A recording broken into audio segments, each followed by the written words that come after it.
महत्त्वाची बातमी, मुख्यमंत्री उद्धव ठाकरे हे भांडूपच्या ड्रीम्स मॉलमध्ये दाखल झालेले आहेत। काल रात्री 12च्या सुमारास या मॉलला आग लागली होती आणि 12 तासांनंतर सुद्धा ही आग अजूनही धुमसते आहे। तर याच मॉलच्या 4थ्या माळ्यावर कोविड सेंटर सुद्धा होतं आणि या कोविड सेंटर मधल्या 10 रुग्ण हे आगीत जळून 10 रुग्णांचा मृत्यू झालेला आहे आणि त्यानंतर आता मुख्यमंत्री उद्धव ठाकरे हे भांडूपच्या ड्रीम्स मॉलमध्ये दाखल झालेले आहेत। मुख्यमंत्र्यांकडून सध्या या मॉलची पाहणी सुरू आहे।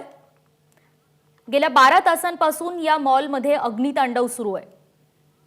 सकाळच्या सुमारास 2 रुग्णांचा मृत्यू झाला होता, मात्र आता ही मृतांची संख्या 10 वर पोहोचली आहे। मुख्यमंत्री काही वेळापूर्वीच या भांडूप परिसरामध्ये दाखल झालेले आहेत। ड्रीम्स मॉलची मुख्यमंत्र्यांकडून पाहणी सुरू आहे। काल रात्री 12च्या सुमारास लागलेली ही आग अजूनही धुमसतेच आहे आणि त्यानंतर आता या आगीवरून राजकारण सुद्धा सुरू झालंय। आपण कोविडसाठी म्हणून काही ठिकाणी तत्काळ आणि तात्पुरत्या पद्धतीने उपचार व्हावेत म्हणून हॉस्पिटलसाठी परमिशन दिली होती।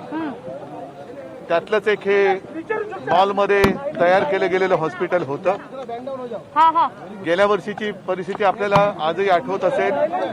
आपली आरोग्य सुविधा आणि आर्थिक साथ यांचं प्रमाण खूप व्यस्त होतं आणि म्हणून आपण राज्यभर जिथे जिथे शक्य असेल तिथे तिथे आवश्यकतेनुसार काही कोविड केअर सेंटर्स आणि हॉस्पिटलसाठी परवानगी दिली होती। त्याच पद्धतीने इकडे हॉस्पिटल हे सुरू होतं। या हॉस्पिटलला तात्पुरती परवानगी होती आणि ती परवानगी येत्या 31 तारखेला संपत होती। दुर्दैवाने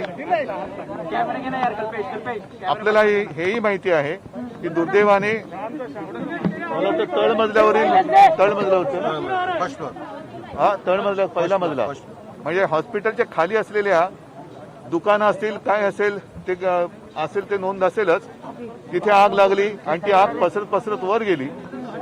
तिथे जे रुग्ण कोरोनाचे रुग्ण ऍडमिट होते त्यांच्यापैकी सर्वांना बाहेर काढण्याचा प्रयत्न केला गेला, मात्र त्यात मला आता जी माहिती कळली त्याच्यामध्ये व्हेंटिलेटरवरती जे रुग्ण होते त्यांना हलवण्यासाठी नाही म्हटलं तरी थोडा अवधी लागला। कारण पहिले जे काही हलवू शकत होतो काही जण त्या बाजूला गेले, त्यांना आपण सुटका केली। हॉस्पिटलमध्ये बाकी रुग्ण होते त्यांची सुटका केली आणि व्हेंटिलेटरवरती जे रुग्ण होते त्यांची सुटका करायला थोडासा अवधी लागला आणि दुर्दैवाने त्यांचा मृत्यू झाला। एकूणच काय की अशा दुर्घटना घडल्यानंतर आपण सगळे जागे होतो, मग चौकशी लागते। तशीच याही बाबतीत चौकशी केली जाईल। जर याच्यामध्ये कोणाचा काही दोष असेल गुन्हा असेल तर साहजिकच आहे कायद्याने त्यांच्यावरती कारवाई केली जाईल। अशा दुर्घटना होऊ नयेत, कारण काही 1-2 वर्षापूर्वी आपल्याला हे आठवत असेल की कमला मिलमध्ये सुद्धा दुर्घटना घडल्या आणि निरपराध लोकांचे जीव त्याच्यात गेले आणि अशा दुर्घटना घडू नयेत म्हणून मधल्या काळामध्ये मी या सूचना सर्व राज्यभर दिलेल्या आहेत की जिथे जिथे अशी आपले हॉस्पिटल्स आहेत, विशेषतः कोविड केअर सेंटर्स जे आपण फील्ड हॉस्पिटल उभी केलेली आहेत, जम्बो फॅसिलिटी म्हणून उभ्या केलेल्या आहेत, त्यांचं स्ट्रक्चरल ऑडिट करा, फायर ऑडिट करा आणि कुठेही दुर्घटना घडणार नाही किंबहुना घडू देऊ नका अशा पद्धतीच्या सक्त सूचना आणि आदेश मी दिलेले आहेत। तरी देखील दुर्दैवाने ही दुर्घटना ह्या मॉलमध्ये घडली। आपल्याला ही कल्पना आहे की कोरोनाची वाढती साथ लक्षात घेतल्यानंतर आपण मॉल्स आणि सार्वजनिक ठिकाणावरती काही बंधन आणलेली आहेत की लोकांची वर्दळ कमी व्हावी, येणं जाणं कमी व्हावं, अशा पद्धतीने सगळ्या सूचना आपण दिलेल्या आहेत। मात्र ही जी काही दुर्घटना घडलेली आहे त्याच्याबद्दल ज्यांचं कौटुंबिक नुकसान म्हणजे त्यांच्या कुटुंबातील ज्यांचा मृत्यू झालेला आहे त्यांची मी दिलगिरी व्यक्त करतो आणि एक नक्की सांगतो की जर ह्याच्यामध्ये काही दुर्लक्ष असेल, दिरंगाई झाली असेल तर त्याची व्यवस्थित चौकशी होऊन जे कोणी त्याच्यात जबाबदार असतील त्यांच्यावरती कारवाई केली जाईल।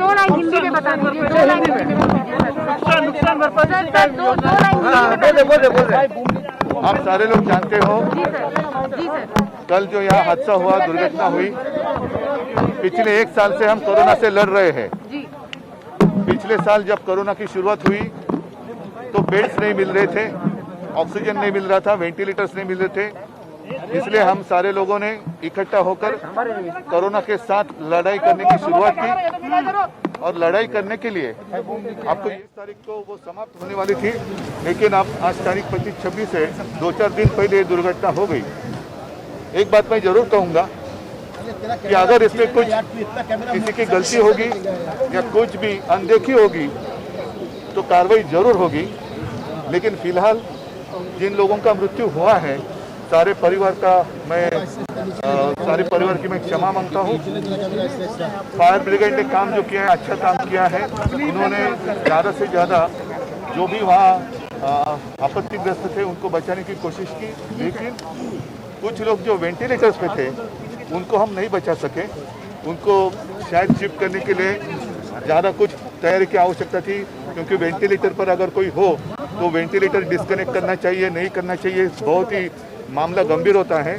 और इसलिए जिन लोगों का मृत्यु हुआ, मुझे कहा गया कि उसमें ज़्यादा करके वेंटिलेटर पे जो लोग थे उनका मृत्यु हुआ है। फिर से मैं उनके परिवार की माफी मांगता हूँ।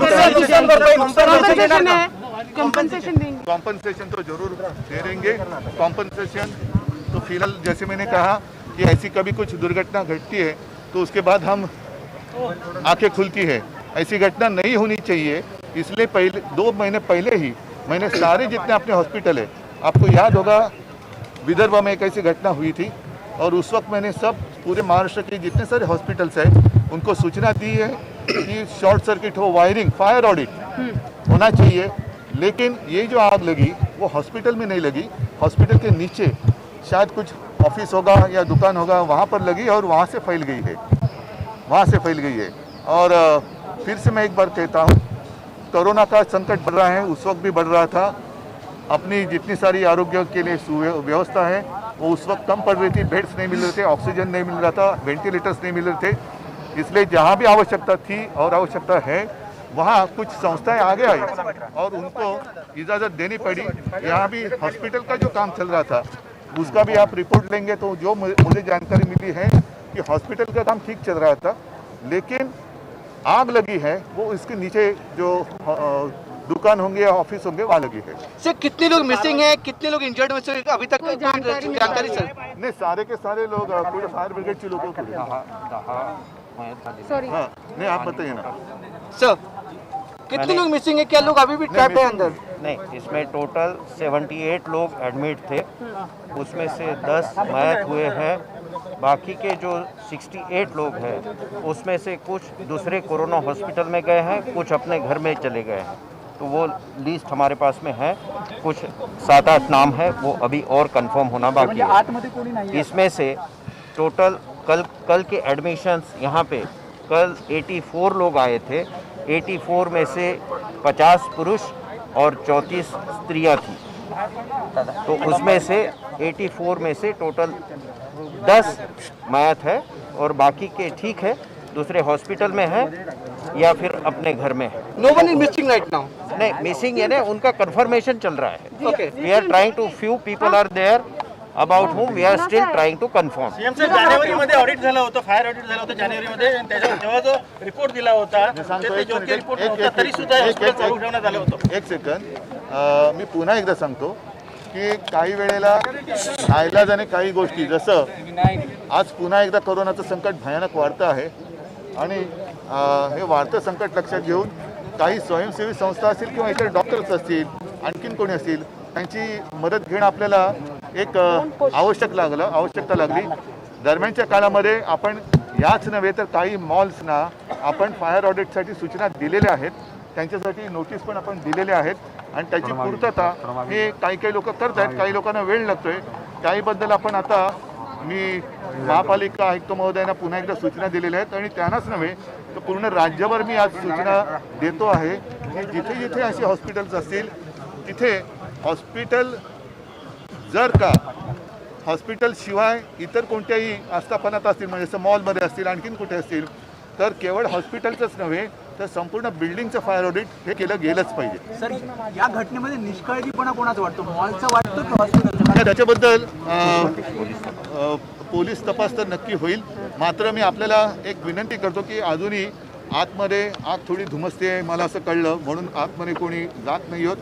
मधल्या काळामध्ये काही जण आपल्यापैकी इकडे असतील तेव्हा सुद्धा काही सिलेंडरचं वगैरे स्फोट झालेला आहे, एसीचा स्फोट होऊ शकतो. म्हणून कृपा करून आपण सुद्धा ह्याच्यापेक्षा लांब राहा. आतमध्ये आज सुद्धा आत्ता सुद्धा आपले फायर ब्रिगेडचे जवान धुमसणाऱ्या आगीशी सामना करतायत. नुकसान भरपाई साहजिकच आहे, नुकसान भरपाई साहजिकच आहे.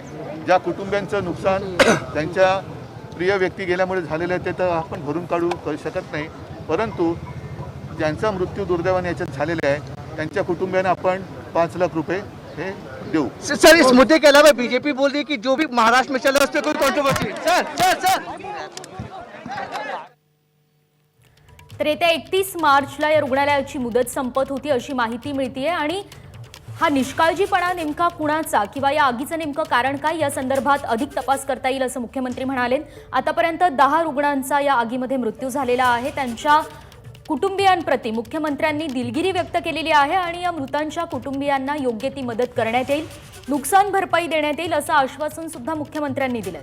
खरं तर भंडारा जिल्हा सामान्य रुग्णालयात लागलेली आग आणि त्या ठिकाणी झालेला 10 चिमुकल्यांचा मृत्यू या घटनेला काही महिने उलटत नाही, तोच आपण ही घटना पाहतोय.